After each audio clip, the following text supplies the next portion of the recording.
이사야서 42장 1절에서 9절 함께 읽겠습니다.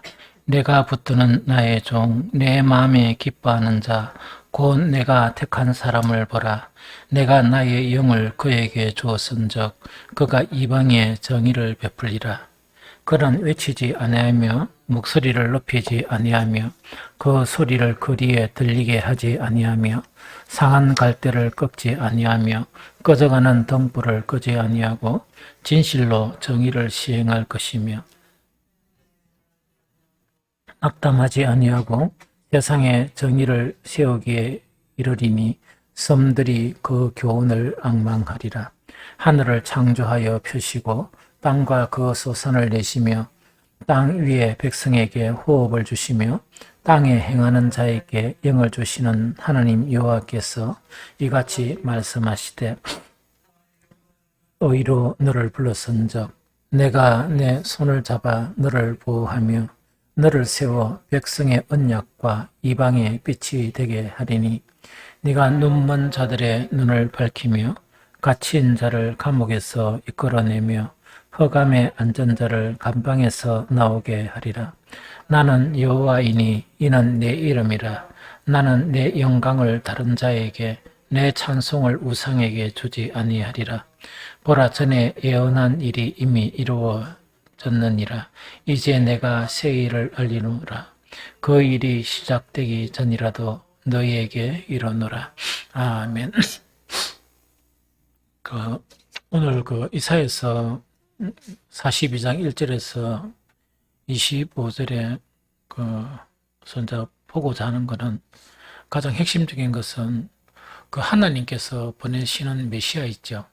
거기는 내가 붙드는 나의 종, 내 마음이 기뻐하는 자고 쭉쭉 이렇게 되어 있는 것은 누구를 지칭하는 거니까 장차 오실 그런 예수님을 이야기하거든요. 그래서 예수님을 이야기하는데 그 표현 자체나 또 예수님의 그런 모양이나 형상에 오늘 말씀 자체가 이렇게 접근을 하는 게 아니고 하나님께서 이 보내시는 메시아 있죠. 그 메시아께서 정말 우리를 위해서, 즉 인간을 위해서 뭐 때문에 보내시느냐, 왜 그 메시아를 보내시느냐 하는 그 부분만 이렇게 살펴봤으면 좋겠다 하는 그런 생각이 듭니다. 그래서 이사야 선지자가 예수님 오시기 전 700, 800년 전에 이미 예수님의 이 땅에 오시는 그 부분을 예언을 하세요. 그 예언을 하시는데 하나님께서 보내시는 그런 메시아가 무엇을 위해서 그 메시아를 보내셨느냐 하는 한 가지 문제만 이래 살펴봤으면 좋겠습니다. 그게 이사야 42장 6절 말씀입니다. 한 번 더 보면 나 여호와가 의로 너를 불렀은즉 내가 네 손을 잡아 너를 보호하며 너를 세워 백성의 언약과 이방의 빛이 되게 하리니 하는 요 말씀이거든요. 그래서 이 말씀에 보면 예수님께서 메시아를 보내시는 그런 분명한 목적, 그 분명한 목적 중에 하나, 그 하나를 이렇게 분명하게 딱 이야기하고 있거든요. 그럼 그것이 뭐냐? 의로 너를 불렀다 하는 요 말이거든요. 의로 너를 불렀다. 나 여호와가 의로 너를 불렀은즉 하는 것은 뭐냐? 이건 이런 이야기예요. 하나님께서 예수님을 이렇게 택했는데 그 택한 목적 자체가 무엇으로 이렇게 택했느냐? 의로 불렀다. 의로 택했다는 그 이야기죠. 그래서 이사야 42장의 관점에서 예수님께서 이 세상에 메시아를 보내신 목적이 뭐냐? 의 자체를 지금 이야기한다는 그 이야기죠. 그래서 여기서 이제 의로 너를 불렀다 하는 그것이 이제 바로 뭐냐? 분명한 그런 목적이다 하는 그 이야기죠. 그러면서 이 일을 위해서 내가 네 손, 이때 너라는 이 표현 자체는 예수님을 이야기합니다. 손을 잡아 너를 보호하며 그 다음에 두 가지입니다. 그럼 의로 불러가지고 무엇을 하시고자 하느냐? 첫 번째가 뭐냐? 백성의 언약이 되게 하며 하는 그 이야기거든요. 그래서 그 내용에 보면 나 여호와가 의로 너를 불렀은즉 내가 네 손을 잡아 너를 보호하며 너를 세워 백성의 언약과 그다음 한 가지가 더 뭡니까? 이방의 빛이 되게 하리니 하는 요 이야기죠. 그래서 어로 딱 불러가지고 정말 백성의 언약이 되게 하고 또 한 가지가 뭡니까? 이방의 빛이 되게 하는 것이다 하는 그 이야기다. 그죠? 그래서 그 백성의 언약이 되게 한다 하는 그 자체가 이제 어떤 부분인가니까 그 예수 그리스도가 이제 새 언약이 되시는 거예요. 그래서 옛 언약이 없어지면서 예수 그리스도를 통해서 새 언약이 이제 형성이 되면서 예수님도 요한복음에 그 새 계명을 너에게 준다는 것은 뭐냐? 옛날 모든 계명은 예수님의 십자가를 통해서 다 이루어져 버리는 거예요. 완성이 돼 버리니까 완성된 것에 대해서는 이제 그 옛날 언약은 뭐 법적 구속력이나 뭐 필요성 자체가 없어지잖아요. 왜?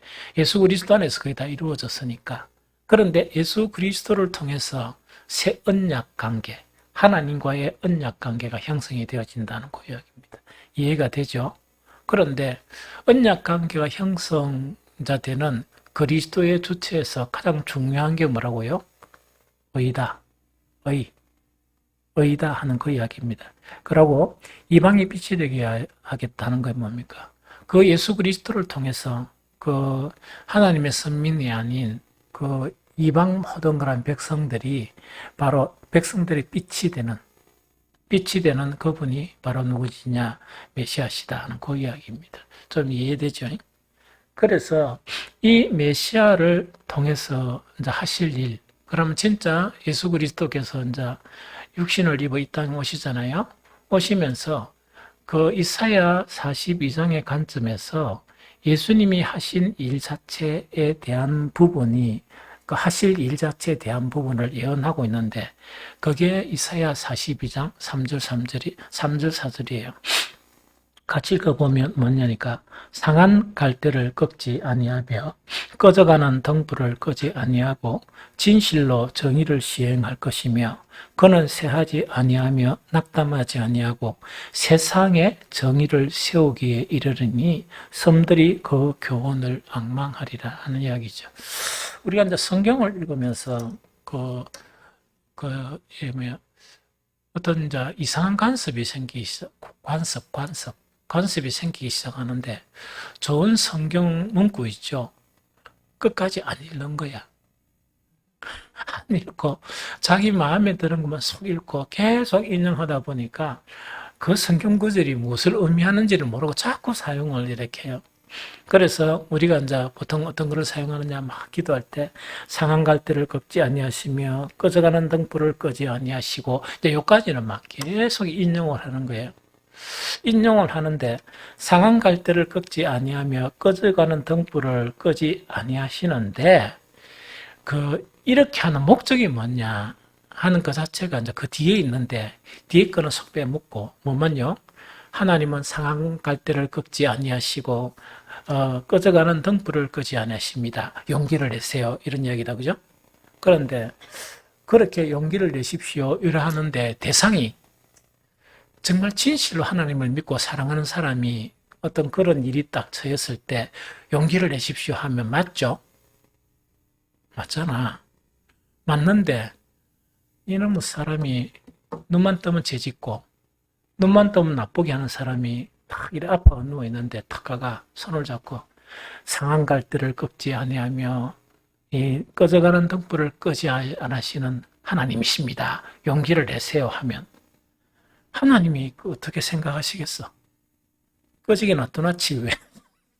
그렇게 꼭 그런 건 아니지만 그러니까 이제 전체 내용을 이렇게 이해해야 된다는 그 이야기죠. 상한 갈대를 꺾지 아니하고 꺼져가는 등불을 끄지 아니하는 끄지 아니하고 정말 하나님은 메시아는 어떤 일을 하느냐? 진실로 정의를 시행한다는 얘기. 그러면 예수님의 그 생애 3년 자체가 무엇으로 살아가신다? 하나님의 의로 살아가시는 그것을 우리에게 보여주신다는 그 내용입니다. 무슨 말겠죠? 그 내용이고 그 다음에 4절에서도 보니까 그는 쇠하지 아니하며 낙담하지 아니하고 이렇게 하시는데 무엇을 하기 위함인가? 하나는 이 세상의 의가 뭐냐, 그것을 이렇게 보여주는 것, 의가 뭐냐 보여주기 위해서 어렵게 사시는 것이라 그러면, 한 가지는 뭐라고요? 세상에 무엇을 세우는 것이다? 정의를 세우는 것이다 하는 그걸 이야기합니다. 이 무슨 좀 알겠죠? 그래서 아까 이제 하나님께서 메시아를 보내신 그 여러 가지 목적 중에서 이사야 42장에서 제시하는 그것은 뭡니까? 이 세상에 그 의가 없는데 이 세상의 의를 이루기 위해서 이 메시아가 이 땅에 오셨다 하는 그 이야기예요. 이해가 되죠? 그래서 의가 없는 이 세상에 참 의 자체를 세우고 그 의 자체를 보여주기 위해서 이 땅에 오셨다 하는 그거를 이야기하거든요. 그렇게 하면 메시아를 보낸 목적 자체가 의란 말이야.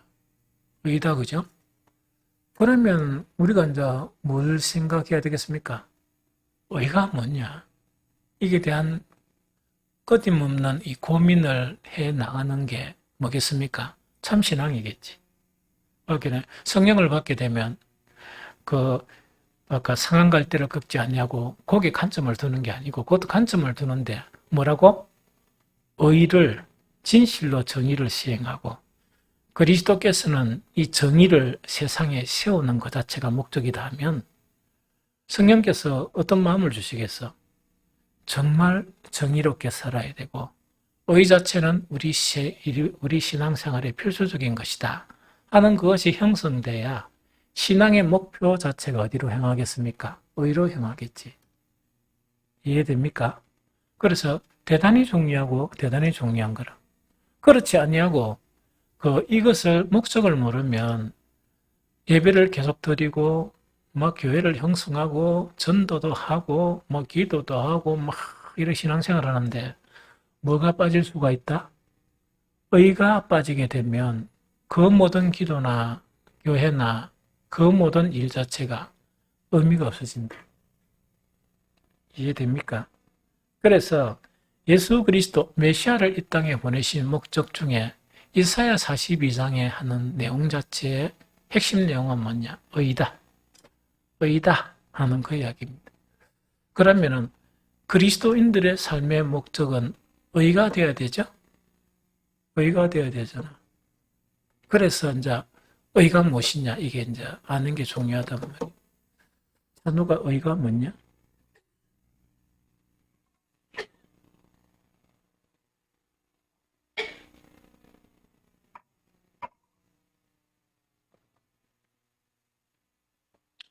찬욱이는 의를 위해서 뭘 했냐?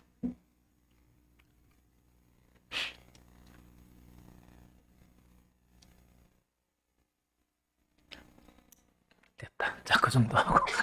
그건 이제 고민하는 시간이란 말이야. 고민하는 시간이다. 그러면 이제 살면서 충분히 고민이 되겠지. 이제 고민하는 시간이야. 그래서 이제 참 끊임없이 이 감춰져 있는 비밀들이 이렇게 이제 드러나야 되거든. 드러나지 않으면 어둠 가운데 신앙생활을 하는 거라. 그러면 유대인들하고 똑같이 되는 거예요. 자기들은 억수로 우수한 신앙인인데 결국은 버림을 받게 되는, 또한 하나님의 아들을 십자가에 못 박는 데 내주게 되는 그런 일을 할 수 있단 말이지. 그래서 성경을 잘못 읽으면 그렇다는 이야기죠. 그러면은 이 의란 무엇이냐 하는 그런 문제 자체가 대단히 중요하죠. 예수님의 십자가는 우리의 무엇 때문에, 예수님은 우리의 무엇 때문에 십자가를 지었습니까? 네? 죄인데 그 죄의 문제를 그저 소상하게 풀이하면서 로마서에는 하나님의 불의가, 하나님의 진노가 모든 불의에 대해서 내린다. 그런데 그것을 내리지 않게 막는 게 뭐냐? 이 불의했던 우리를 위해서 예수님이 십자가에서 우리가 당해야 될 그 모든 것을 당하시는 거야. 그런데 이제 그것을 이제 우리의 죄 때문에, 맞죠? 이 죄인데 제가 무엇이냐 이러면 거기서 이제 또 혼란스러워지는 거예요. 좀 이해됩니까? 그래서 의가 무엇이냐 하면 그 로마서에서 이야기한 불의 있죠, 불의. 불의에 대한 반대 개념이 의입니다. 불의에 대한 반대 개념이 의란 이야기죠. 이 무슨 말이겠죠? 그래서 이걸 갖다 뭐로도 부를 수 있다? 죄라고도 부를 수 있다는 그 이야기죠. 찬우가 불의에 대한 예를 한 3개만 들어봐.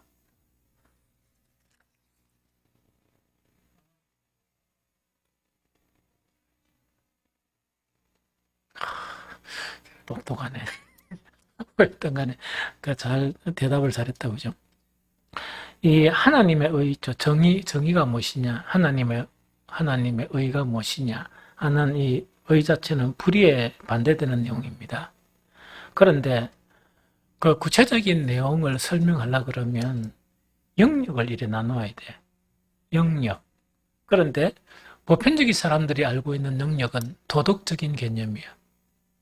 도덕적인 영역에서만 이렇게 막 생각하는 거예요. 그런데 찬욱이가 방금 이야기한 거는 도덕적인 개념을 이야기한 게 아닌 거야. 도덕적인 개념을 이야기하지 않고 다른 개념, 다른 개념들을 이야기한단 말이지. 그래서 도덕적인 개념 자체는 우리가 아는 게 뭡니까? 남의 것을 탐하고 나쁜 생각하고 도둑질하고 시기하고 미워하고 하는 그런 모든 것은 도덕적인 영역에 속하는 불의함입니다. 그것도 불의함이에요. 이게 무슨 말이겠죠? 그래서 불의가 무엇이냐 하면 세상 사람들도 도덕적인 개념에서 죄나 불의는 다 알고 있습니다. 다 알고 있거든요. 그런데 이제 우리 그리스도인이 알아야 될 것은 무엇이냐 하는 그 자체가 중요하거든요. 그거는 우리 신앙생활 안에 있는 또 의와 불의가 또 나눠져요. 그 개념을 알아야 돼. 그 개념을 모르게 되면 왜 되는 거니까 교회 안에서 우리가 세상적인 일을 벌이지 않잖아. 맞죠? 교회 안에서 찬양하는 대신에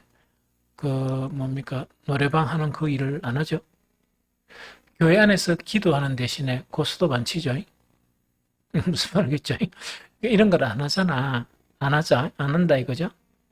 그런데 그 성경에서 대부분 제시하는 거는 도덕적인 개념에 대한 부분도 이야기하지만 또 한 가지 대한 부분이 뭐냐니까 그 신앙생활 안에서 의와 불의가 나눠진다. 그것을 갖다가 우리는 이해 안 하면 안 된다는 이야기지.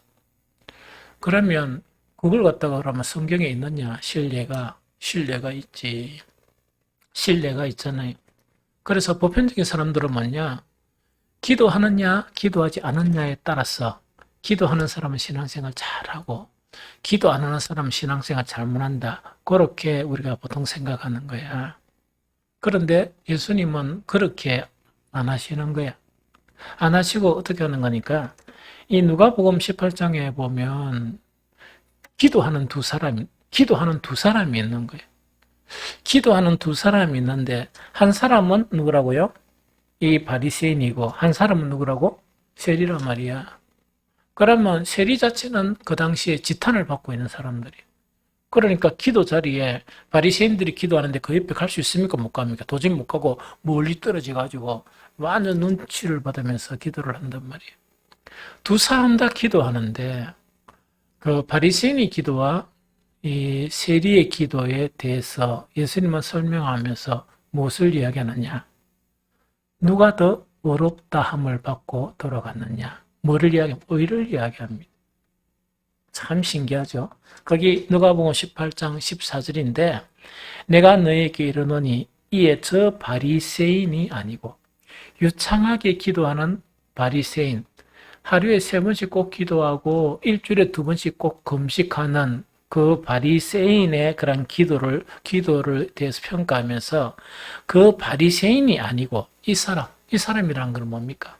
금식도 잘 안 하고 기도도 정해놓고 잘 안 하고 하는 그 사람의 기도를 보면서 이 사람이 어렵다 하심을 받고 그의 집으로 내려갔느니라. 기도하는 것을 이야기하면서 무엇을 이야기합니까? 의를 이야기하죠. 그럼 이거는 뭘 이야기합니까? 우리가 신앙생활하는 항목들이 있죠. 그 항목 안에서도 동일한 신앙생활 안에서도 이것이 의와 불의가 나눠진다는 얘기. 그래서 이거를 모르면 참 이래 안타깝겠지. 기도 안 하고 좀 잘 걸. 그렇게 머리 킬 것 같으면. 기도 안 하고 자고 막, 딴 사람 자는데 내가 왜 새벽에 나와야 됐나? 이런 거 있다, 아닙니까? 이게 이제 나눠진단 말이지. 그래서, 우리가 이제 알아야 될 정의 중에서는 뭐냐? 도덕적 개념으로도 접근해야 되지만, 그거는 너무나 잘 알고 있는 거라. 세상 사람도 잘 알고 있는 것인데, 우리가 행하는 일, 이 종교적이고 신앙적인 모든 일 속에서도 의와 불의가 나뉜다는 그 이야기죠. 마태복음 6장에서도 보면 그 마태복음 6장에는 세 가지를 이야기합니다. 하나는 구제, 하나는 기도, 하나는 그렇게 힘든 금식입니다. 이것 가지고도 뭔가니까 이 불의에 대한 것을 지적하는 거예요.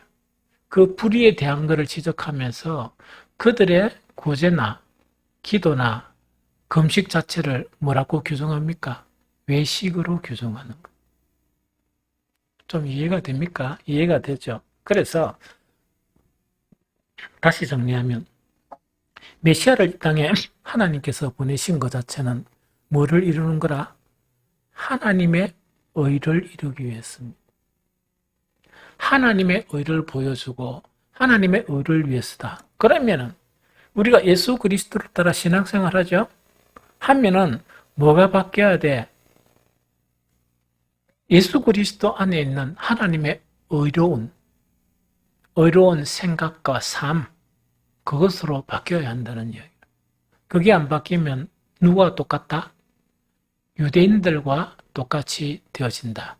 또 바리새인들과 똑같이 되어진다. 그게 성경에서 가르치는 건데 신약에서는 이걸 세부적으로 막 가르치고 있습니다. 예수님께서. 그런데 예수님이 오시기 전에 700~800년 전에 이미 이사야 선지자를 통해서 메시아를 보내는 그런 목적 중에 하나가 아주 중요한 목적이 하나님의 정의다. 하나님의 정의다. 하나님의 의다. 하는 그것 자체를 이미 예언을 하셨다는 거예요. 참 신기하죠. 참 신기하죠. 자, 그거 지금 이야기하는 거예요. 그러면 이제 신앙생활 하면서 불의가 뭐냐? 구체적으로 몇 가지만 예드릴게요. 제일 첫 번째가 뭐냐? 하나님의 말씀을 바깥 보는 거. 좀 이걸 어떻게 표현할까? 하나님의 말씀을 더럽히는 거. 아니다. 하나님의 말씀을 지멋대로 바깥 보는 거. 그거는 불의 중에서 최상급입니다. 불의 중에서 최고의 불의예요. 그래서 이것 자체가 이야기했죠. 하나님의 말씀을 모세를 통해서 전달해 줬단 말이야. 인간이 그걸 바꿔본 거예요. 하나님의 말씀을 인간의 교훈으로 바꿔버린 거예요. 죄를 지어도 제일 최악의 죄죠. 근데 이걸 모른단 말이에요.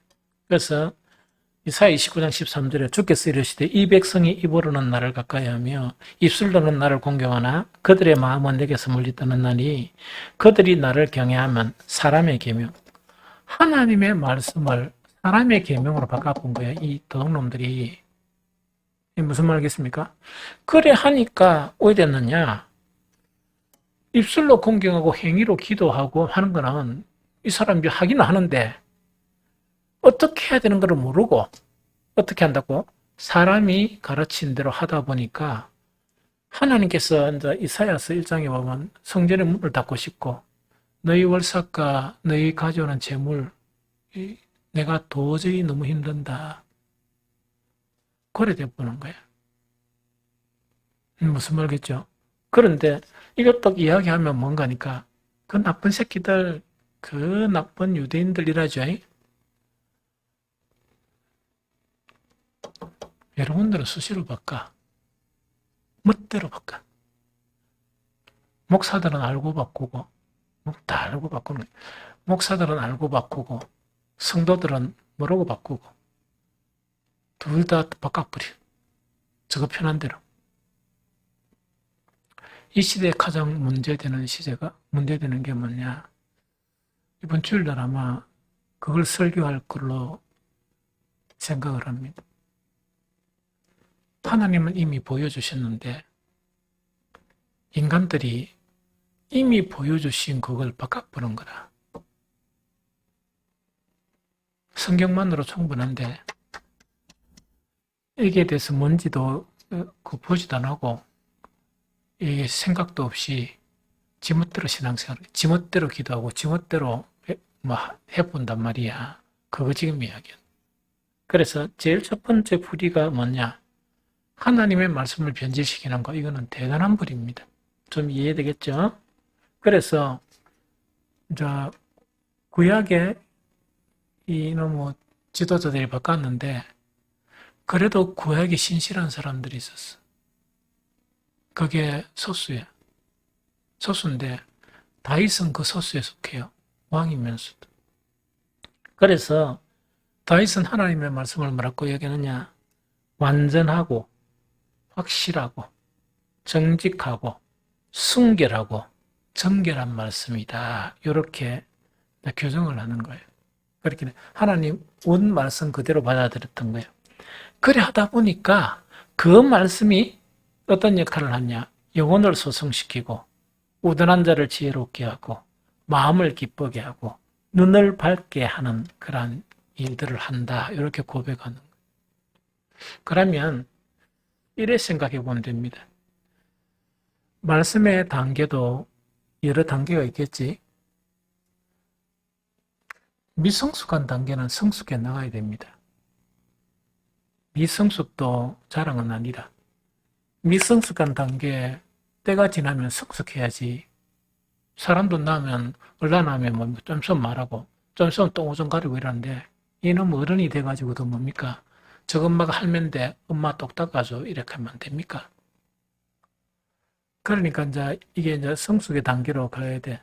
가야 되는데 이것도 문제이거니와 또 다른 한 문제가 뭐냐?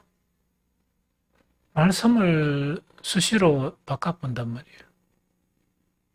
바꾸면서 이런 거 이것이 신앙생활이다 하고 사는 거예요. 그럼 이것이 믿음생활이고 신앙생활이라 그러면 주님께서 인정해 주셔야 되잖아. 그런데 무슨 그런 배짱도 그런 배짱이 있냐? 똥꼬집을 부리면서 계속 그러는 거. 그래서 지금 세대에서 가장 무서운 게 뭐냐? 십자가를 통해서 얻은 복음 있죠. 복음 자체를 따라 안 사는 거야. 그에 따라 신앙생활 안 하고 자기 방식의 신앙생활로 다 바꾸는 거예요.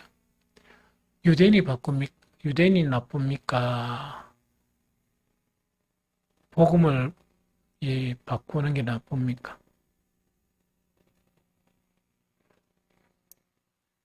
예수님의 십자가가 있기 때문에 더 나쁜 놈이겠지. 그런데 모른단 말이야. 그렇게 성경에서는 우둔하고 미련한. 왜 그러냐면 어둠에 있기 때문에 모르는 거예요. 빛에 있으면 대번에 알지. 성령이 말할 수 없는 탄식으로 기도하는데 빛에 있었으면 그 소리를 듣지. 그러나 귀를 꽉 막아보는데 무슨 소리가 들려? 그럼 막은 놈이 잘못이지. 무슨 말 좀 이해가 되죠? 그래서 하나님의 말씀을 변질시키는 거 이것이 가장 큰 문제다. 무슨 말 좀 알겠죠? 두 번째 뭐냐니까 하나님께 드리는 예배가 변질됐어요. 이사야서 1장 10절 15절에 너희 소돔에 가는더라. 이거는 뭡니까? 예배 드리고 있는 사람들한테 너희는 소돔과 고모라와 같은 족속들이다 하는 그 이야기를. 그런데 예배 드린다는 것 때문에 그 말이 받아들이게 됐습니까? 안 받아들이겠습니까? 안 받아들여지겠지. 그래서 표현 자체가 너희 소돔에 가는더라 여호와의 말씀을 들을지어다 너희 고모라 백성아. 소돔과 고모라는 얘기. 이거는 거룩하게 하나님께 예배드리고 기도하고 하는 사람들한테 너는 어떤 사람이냐? 성도가 아니고 하나님의 선민이 아니고 소돔과 고모라의 간원들이고 백성들이다. 그럼 최악의 백성들이다는 그 이야기지. 그러면서 우리 하나님의 법에 귀를 기울일지어다. 여호와께서 말씀하시되 너희의 무수한 재물이 내게 무엇이 유익하냐? 나는 순양의 번제와 살찐 짐승의 기름에 배불렀고 나는 수수한지나 어린 양이나 순념수의 피를 기뻐하지 않느니 너희가 내 앞에 보이러 오니 이것을 누가 너희에게 요구하냐? 내 마당만 밟은 뿐이니라. 헛된 재물을 다시 가져오지 말라. 분양은 내가 가정 여기는 바요 월삭과 안식일과 대회로 모이는 것도 그러하니 성회와 아울러 악을 행하는 것을 내가 견디지 못하겠노라. 자, 이거는 뭐냐니까 도둑질해서 그렇다는 게 아니고 뭘 했다고? 예배를 변질시키는 거예요. 마땅히 하나님께 예배 드리는 자는 이 하나님의 이름에 걸맞는 영광을 돌리면서 거룩한 옷을 입고 주님 앞에 예배를 드려야 되는데 그래 안 하는 거죠. 이 무슨 말인지 좀 알겠죠? 그래서 그러다 보니까 너희가 손을 펼 때 내가 내 눈을 너희에게서 가리고 너희가 많이 기도할지라도 내가 듣지 아니하리니 이는 너희 손에 피가 가득함이라. 이 피가 가득한 것 자체가 뭐냐? 형식적인 예배를 발단으로 시작이 된다는 이야기지. 그 다음 세 번째 뭐냐니까 자기를 지으신 분을 우습게 생각하는 거, 만홀히 여기는 거. 하나님을 별로 안 두려워하는 거 있죠. 그거를 이야기하거든요. 이사야 1장 3절 4절 소는 그 임자를 알고 나귀는 그 주인의 구유를 알건만은 이스라엘은 알지 못하고 나의 백성은 깨닫지 못하는도다. 슬프다 범죄한 나라요 허물진 백성이요 행악의 종자요 행위가 부패한 자식이로다. 그들이 여호와를 버리며 이스라엘의 거룩하신 이를 만놀히 여겨 멀리 물러갔도다. 무슨 말이겠죠? 이런 게 뭔가니까 신앙생활은 하는데 이게 선과 불의와 의가 있는데 불의한 것들에 대한 부분이다. 그런데 이게 차라리 일 안 하고 너무 물건을 좀 훔치고 가지고 아유 잘못했다 이런 게 더 낫지. 이 짓을 어떻게 해? 만군의 주 여호와 앞에 만군의 주 여호와 말씀을 이따 우습게 생각하고 만군의 주 여호와 앞에 예배 드리는데 이 형식적인 예배를 드리고 이런 거 있죠. 그 다음에 하나님 나를 지으시니 찬양은 하면서 뭐라고요? 전혀 이 짐승도 저거 주인하는데 이게 그런 거를 모르고 하는 그런 거. 그럼 마지막 네 번째가 뭐냐? 그 사랑의 변질이에요. 하나님의 사랑은 어떤 사랑? 이타적인 사랑이야. 먼저 그 다른 사람을 생각하는 사랑이라. 나보다 먼저 이웃을 생각하는 것이 하나님의 사랑인데 어떻게 바뀌느냐? 지밖에 몰라. 그래서 오늘날 교회들이 왜 영적으로 어둡냐? 이놈의 교회들이 좀 가난한 교회를 좀 생각해야 되는데 가보면 막 저것밖에 모르는 거예요. 그러고 교회 음식도 없는 거는 뭐랬고 거지 동양 두듯이 이렇게 한 푼 주듯이 그런 사람들이 무슨 교회고 그런 사람들이 무슨 장로고 목사야? 무슨 말인지 좀 알겠죠? 그래서 참 하나님께서 나에게 좋은 기회를 주셨어요. 이게 뭔가니까 어쨌든 간에 한 5년 가까이 댕기면서 각 교회 방문하고 저건 임지식 있을 때 가서 예배 딱 드리고 오면 대반이 뭔가 느낌을 알아요. 그 길에 각 교회들이 다 달라. 분위기가. 사람이 많고 크다고 해서 때로는 가슴이 답답해가 무슨 이런 교회가 있노 싶은 데도 있고 또는 작지만은 너무나 이 경건한 그런 교회들도 있고 그렇기는 참 천차만별이다. 그런데 대부분 그런 저거 교회밖에 모른다. 그게 제일 큰 잘못이. 저것밖에 모른다는 얘기. 그 저것밖에 모르면 됩니까? 같은 노예나 이래가지고 좀 있으면 형편이 어려우면 같이 공통을 분담하면서 같이 나눠야지.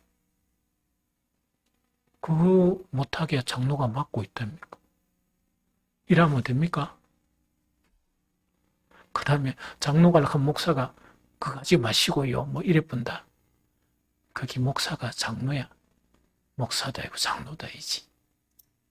그러니까 그 하나님은 예수님을 십자가에 내어주면서 이처럼의 사랑을 보여주신 거예요. 그거는 뭡니까? 그렇게 살아라는 거잖아. 그런데 반대로 한단 말이에요. 그게 십자가의 원수를 행하는 거. 그래서 예를 들더라도 이 네 가지 예 자체가 어떤 애입니까? 아주 심각한 문제야. 이 말은 뭐냐니까 교회가 크면 뭐해? 복음하고 반대 방향으로 가고 있는데 숙시기파인데 어떤 숙시기파?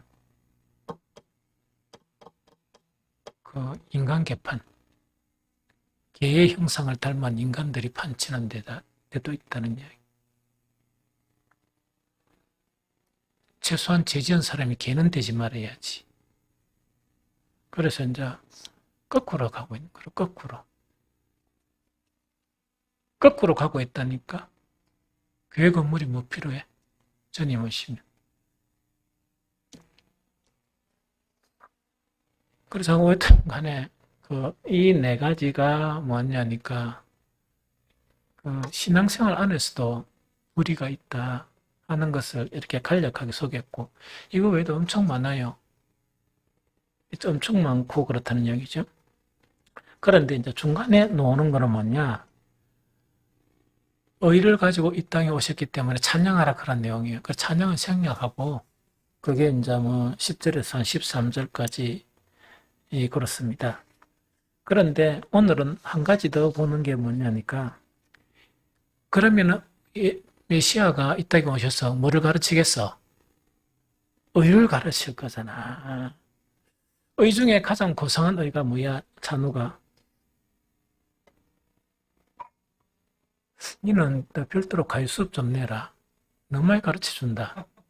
나도 조그마한 니한테 알바 좀 해가지고 한 달에 그 뭐야 목사님한테 상납을 조금씩 해라. 무슨 말 알겠니? 좋았어. 그럼 이게 뭐야? 방금 뭐라 묻더노? 아 그래 뭐라 하노? 아 가장 좋은 의가 뭐야? 확실한 의가. 에? 지금 잠시 저것도 또 많은 겐도를 잘 치네니. 의와 사랑이 함께하는 거예요. 계속 설교할 때 이야기했죠. 이거는 세상에서 잘 안 돼. 재판하고 법과 다루는 사람들은 사랑이라는 개념이 없고 법만 가지고 잣대를 대요. 그런데 이제 신앙이 충출해지면 뭐냐?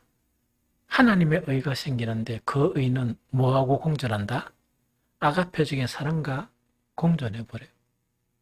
그러면 이렇게 된 의는 재판관들이 가져놓는 의를 보면 뭐로 보이겠어? 유치원 아들 장난하는 거 보이겠지? 관점이 그래 보이는 거예요. 저 무식한 놈들 이래 보인다. 이 무슨 말인지 좀 알겠죠? 뭐 그런 거다는 이야기죠. 그럼 메시아의 가르침에 대한 그런 반응이 있죠. 반응이 무엇이냐? 그 뒤에 이사야 40장 20절을 읽어봅니다. 40장 20절. 자, 시작. 네가 많은 것들을 볼지라도 유의하지 아니하며 귀가 열려 있을지라도 듣지 않는도다 하는 이야기죠. 그럼 요거는 42장 20절. 같이 읽어볼게요. 시작.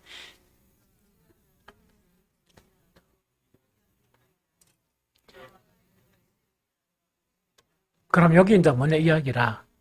그러면 그 메시아가 이 땅에 오셔서 무엇을 외치느냐? 하나님의 의를 외치는 거예요.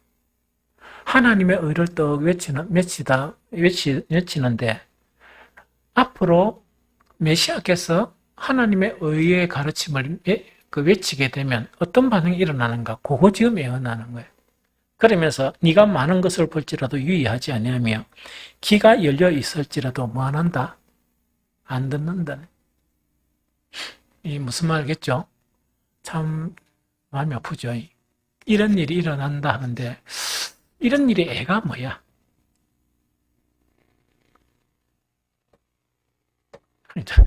미안하다 오늘 좀 그만할게. 고문을 그만할게.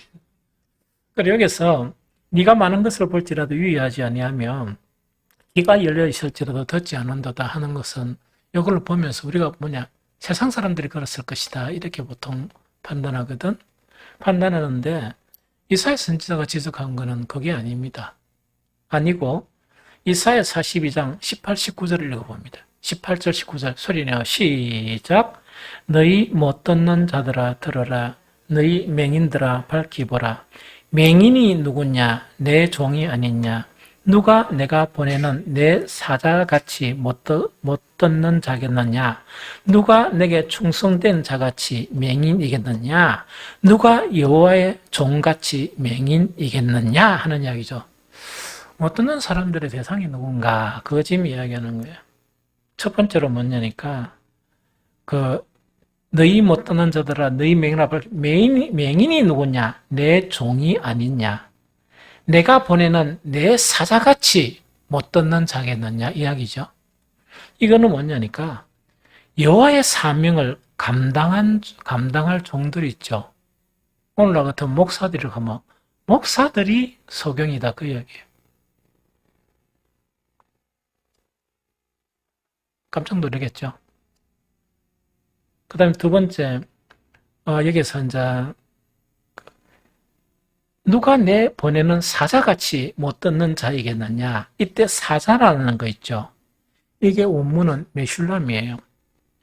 메슐람인데 좀 직역을 하면 어떻게 직역할 수 있느냐. 하나님과 가장 가까운 자, 또 하나님과 가장 친밀한 자 이렇게 해석할 수도 있습니다. 그럼 영어는 뭐냐니까 나는 주의 종들이 영적인 소경이고 한 부류는 뭔가니까 나는 하나님과 너무 친밀해. 나는 하나님하고 너무 이렇게 하나님 없으면 못 살아 하는 그런 종래기들이 웬다고? 맹인이고 영적인 소경이다. 그 이야기. 그럼 뭔가니까 의락고는 아무리 찾아봐도 찾아볼 수가 없다는. 종교 생활은 너무 잘하는데 종교 생활은 뭡니까? 설교만 대단히 잘하고 교회 부흥 억수로 잘 일으키고 또 한 뭡니까? 막 선교 엄청 잘하고 그 다음에 막 친밀한 사람 그러니까 기독하면 너무 좋아하고 말씀 너무 좋아하고 이런 거 있다입니까? 주님 앞에 봉사 너무 좋아하는데 아무리 찾아봐도 없는 게 뭐야? 하나님의 정의가 없는 거. 하나님의 정의가 없는 거야. 그거 지금 이렇게 이야기하는 거예요. 그것은 맹인, 하나님의 정의가 없는 거. 그러면 예수님의 신약에서 보면 이 사례들이 있습니다. 요한복음 9장은 날 때부터 소경된 자가 눈이 떠인 사건이에요. 그래가 막 이렇게 예수님하고 논쟁이 벌어집니다. 그러면서 그 소경은 뭐냐? 예수님의 제자가 돼요. 예수님을 따라가는 자가 돼요. 그런데 이 눈이 있어도 보지 못하고 듣지 못하는 자들에 대한 예수님의 교훈을 들으면서 요한복음 9장 40절 42절에 어떤 내용이 있는가 하니까 바리새인 중에 예수와 함께 있던 자들이 이 말씀을 듣고 이때 바리새인들은 뭡니까? 자기들이 최고다 하나님과 관계했어. 우리 하나님 너무 사랑하고 우리는 하나님 아니면 죽습니다. 율법 아니면 죽습니다. 이런 사람들이라. 그 바리새인 중에 예수와 함께 있는 자들이 이 말씀을 듣고 이르되 우리도 맹인인가 이래 이야기하니까 예수께서 이르시되 너희가 맹인이 되었더라면 죄가 없으려니와 너가 눈으로 본다고 하니 너희 죄가 그대로 있느니라 이야기다. 그러면 뭐냐니까 너무 종교 생활을 열심히 하다 보니까 자기 스스로도 그런 생활을 하는 것 때문에 자기들은 바람직한 정말 모범적인 그런 신앙이다 이렇게 생각하고 또 많은 사람들이 또 그렇게 봐준단 말이야. 그런데 차라리 그거 안 하고 그 날 때부터 소경이었더라면 더 나았을 걸. 더 나았을 걸. 눈에 보고 뭔가 한다고 끄적끄적거리는 그 자체가 바로 죄다. 그게 죄고 그것이 불이다 하는 것에 대한 가르침이. 오늘 이사야 42장에는 이 시대, 이사야 시대에 그 사람들의 국한된 건 아니에요. 이거는 뭐냐니까 세상 사람들이 세상 사람들이니까 좀 적기두고 복음을 통해서 하나님을 믿는다고 자처하는 자들이 딴 거는 다 하면서 자꾸 하나씩 빼먹는 거야. 그 중에서 가장 중요한 게 하나님의 의를 빼먹는 거야. 하나님의 의가 왜 중요합니까? 예수님의 십자가를 통해서 죄가 너무 많은 우리들에게 그 믿음이란 걸 통해서 십자가의 공로로 어렵다고 인정함을 받는 게 믿음의 시작입니다. 그러니까 그것을 저버리는 거야. 그래서 껍데기 신앙생활을 한다는 그 이야기입니다. 다시 정리하면 이겁니다. 믿음과 복음은 하나님을 향해서 나아가는 거예요. 아무도 온전한 적 없죠. 말씀을 통해서 모르는 것들을 또 밝히면서 그래서 또 온전해지고 또 모르는 것을 깨달으면서 또 온전해지고 이래요. 그래서 지금까지는 어떻게 신앙생활을 했더라도 오늘 이 말씀을 가지고 우리를 위해서 십자가에서 죽으셨던 우리는 예수님은 우리의 불의 때문이다. 그런데 불의를 다 불의를 안 하고 도덕적인 영역에만 이 의와 불의를 이야기하고 이 종교생활의 그런 영역에서 의와 불의를 이렇게 가르치지 않으면 그거는 유대인처럼 됩니다. 그 다음에 오늘 말씀 두 번째 의미가 어떤 의미냐니까 항상 모든 것 안에는 그 교회 생활이나 모든 것 안에는 의와 불의가 공존한다. 이걸 못 깨달으면 참 어려워요. 교회 안에서도 의가 있고 불의가 있다. 그럼 우리는 끊임없이 뭐를 선택해 나가야 된다? 의를 선택해 나가야 된다. 의의 기준은 하나님의 말씀이다. 의에 대해서 길을 막는 사람이 누구라고? 목사들이야. 목사들 중에도 있다는 이야기야. 다라 그런 게 아니고. 또 의에 대해서 길을 막아버리는 사람 누구라고? 막 주님 앞에 친한 기도 많이 하는 사람, 교회 충성 많이 하는 사람, 그 다음에 막 이런 사람들이 있죠. 그런 사람 속에서도 있다는 얘기. 아닌 사람도 있고. 이걸 알았으면 이사야 선지자의 예언의 말씀이 이 실상이구나. 그러면서 우리가 뭘 해야 되느냐? 그걸 받아들여야 되지 실상 자체 환경을 없애려고 하면 됩니까? 그거는 하나님이 마지막 심판을 해버려 없어져. 그래서 항상 뭔가니까 어느 속에서도 불의와 또한 의가 공존을 합니다. 신앙이란 건 뭐냐? 불의를 보면서 우리는 의의 편에 서서 지속적으로 일하는 것, 또 의의 편에 서는 것, 그게 신앙이에요. 그걸 배워가야 돼. 그걸 배워가야 돼. 좀 이해가 됩니까? 그래서 항상 있을 수 있다. 우리 교회가 좀 작고 또 막 불의를 나타내 보려고 그러면 목사가 그런 걸 못 견디니까 견디내지를 못합니다. 그래서 표면적으로 그게 나타나는 현상은 내가 살아있는 한 아마 없을 거야. 그러니까 그걸 내가 못 보니까. 그리고 불의가 그러면 완전히 없다는 게 아니고 있기는 있는데 그것 가지고 교회를 치어들려고 한다 이러면 나는 그거 못 봅니다. 그것 가지고 뭐 복음, 이 교회를 흔든다든지 사람이 영향력을 미친다 그러면 그건 안 되지. 그래서 그런 일이 없지만 혹시나 뭐 또 살아가면서 어떤 일이 있을지 모르잖아. 좀 뭐 규모 있고 가는 교회 보고 이 완전 뭐 희한한 모습을 보면 오늘 말씀을 기억하시오. 기억하면서 뭐냐? 항상 불의와 의는 공존하는데 나는 선을 택해야 한다. 그게 신앙이다. 하는 것을 잊지 말기 바랍니다.